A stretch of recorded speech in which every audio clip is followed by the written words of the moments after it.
Alright, I hope you've been having fun hacking so far.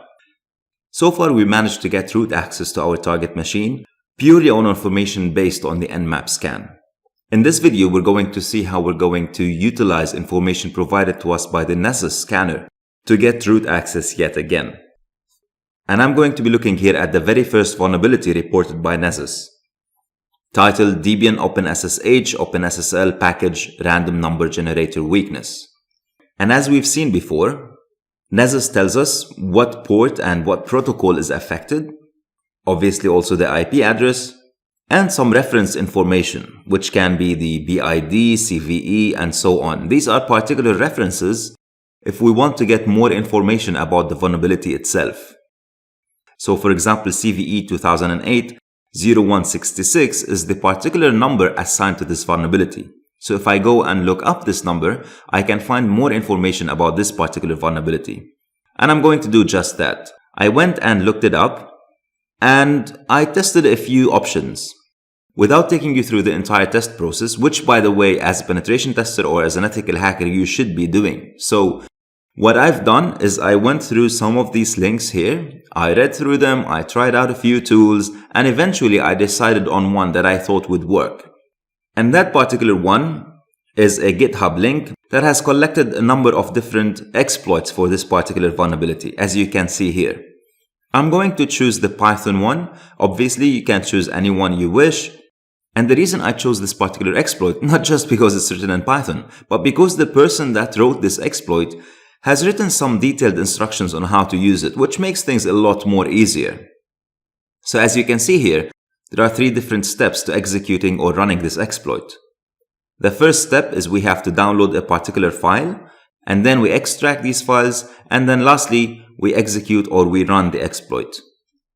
So let's start with the first step. The very first thing I want to do is I want to download the exploit file, or this Python file that you're looking at right now.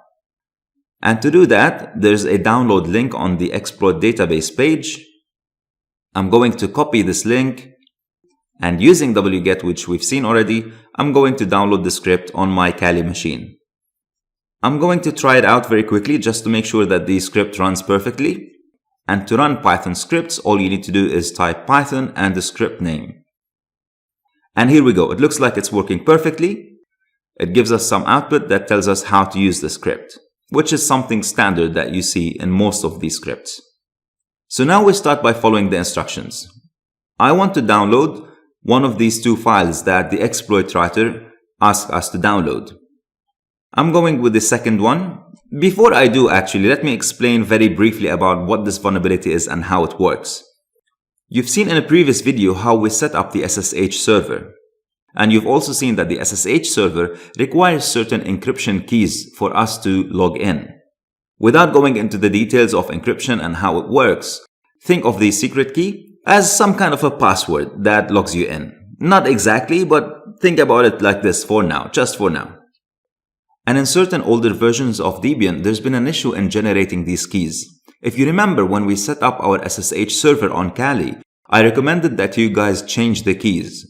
Because sometimes if you download a ready-made image, you'll have preset keys that somebody could guess. So in that particular version of Debian, what happened is if you generate these keys, there's a certain bug that limits the number of generated keys to everybody. So instead of having millions or billions of possibilities, that makes it impossible for somebody to guess your key. There was a bug that made the number of keys generated very limited, meaning that somebody could write a script and try to guess your key because the number of guesses will be limited. And this is the exploit that we're going to be running now. This particular file that we're going to be downloading here is the set of possible keys that can be tried. So one of these keys that we're going to be downloading is going to be the successful key that allows us to log in into SSH. To download this file, I'm going to copy the link, and again, using wget, I'm going to download it on my machine. Now notice that this is a tar.bz2 file. We talked about compression in earlier videos, but just for the sake of this video, I'm going to assume that we have no idea what this file is or how we can uncompress it. So I'm going to be using some of the tips that I told you about before. The first thing I'm going to do is type file and the name of the file. And this will tell me that this is a bzip2 compressed data file. So now I know that bz2 or bz2 stands for bzip2. And to find out what can I use to deal with bzipped file, I'll type apropos bzip2. I'll see that there are a number of options. The one that seems the most probable is the bzip2 tool. So I'm just gonna use that with the -- help option to see what can I do with it. And you can immediately notice in the second option that the -d decompresses the file. So I'm going to go with the -d option and follow that with the file name. It takes a while for the file to decompress. And now I have a tar file, a .tar file. Again, we went through tar files and I explained how you can untar files. But assuming that we have no idea what a tar file is, we can still follow the same process and type file, the file name .tar. This tells me that this is a tar archive. And I type apropos tar, which gives me a number of options. I'll go with the tar option. And without going through the help options, we've seen this already. It's extract, bverbose, and the file name. And as you can see here, all of these are possible keys that we're going to be trying against our target. And one of them hopefully will work. Now we took 2 steps to decompress and untar this file. So we used the bzip tool and then we used the tar tool. However, we could have done that in one quick step using the tar xvjf option. J deals with the bzip files. Let me delete that. And let me quickly list the contents of the directories just to double check that everything is there. Perfect. Now I can run the script. Let me run it again.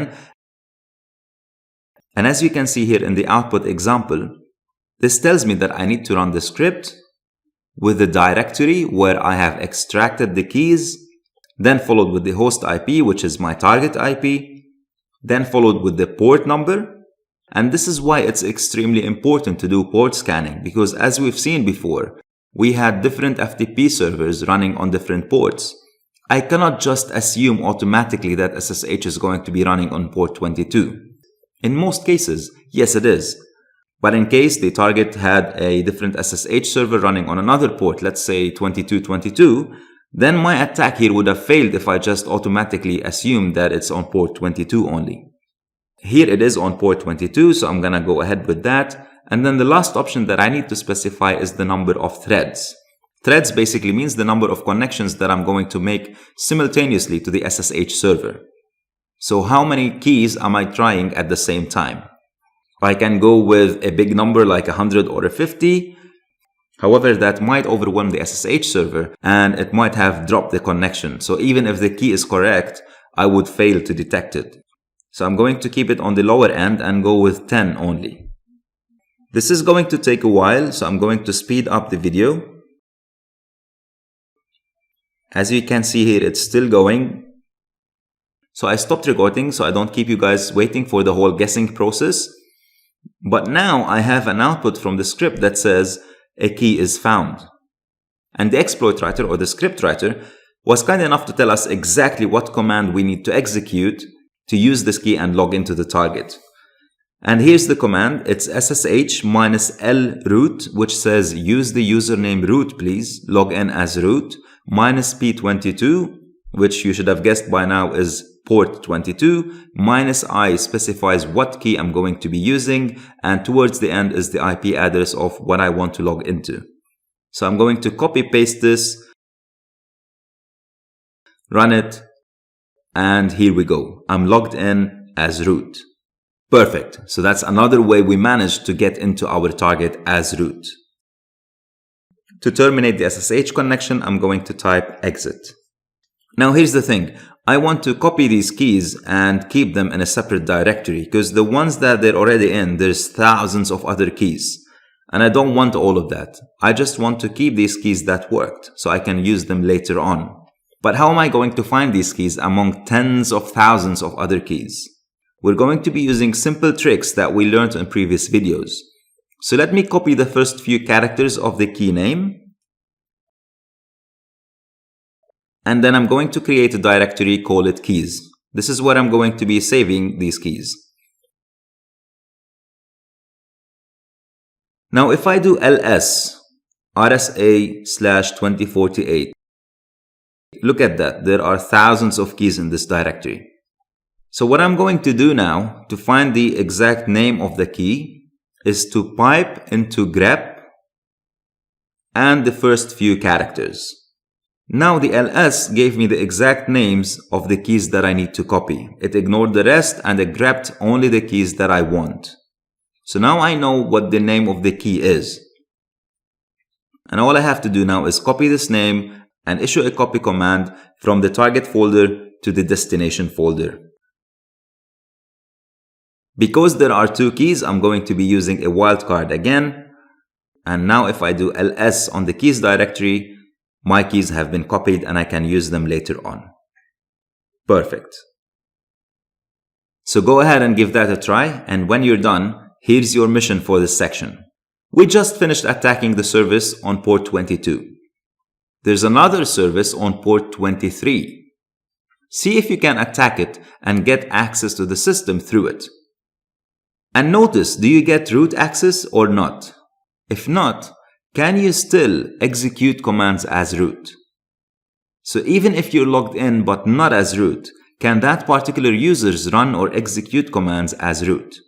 When you're done with port 23, go ahead and try port 513. And the question here will be, did you use the same commands to connect to both ports 23 and 513, or did you use different commands? And lastly, what about port 1524? Try that port as well. When you're done, let's move on to the next video.